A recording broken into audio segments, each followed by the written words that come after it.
பரமனுக்கும் ரிஷிக்கும் கிட்டத்தட்ட ஒரே வயசாதான் இருக்கும். அவனும் எனக்கு புள்ள மாதிரி தான். ரிஷிக்கு இந்த மாதிரி நிலைமைன்னா நான் என்ன சும்மா வந்திருப்பேன்? அந்த மாதிரி தான் இதுவும்.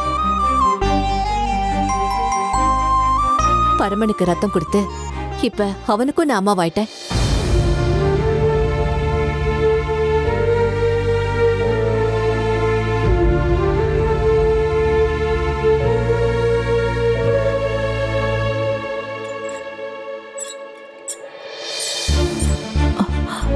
அம்மா பார்த்து பொறுமையா கூட்டிட்டு வாங்க. பரமா பரமா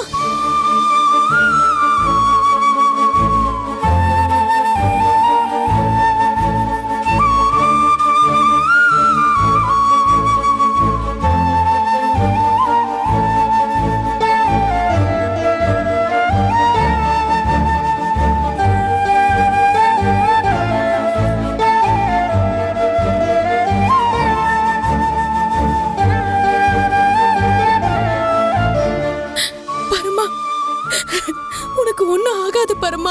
நீ பொழைச்சு வந்து திறமையும் கூட சண்டை போடுவ பாரு. உனக்கு ஒண்ணும் ஆகாது பரமா. சீக்கிரமா பொழைச்சு வாடா. இந்த அம்மாவோட வேண்டுதல் என்னைக்குமே உன் கூட இருக்கும்.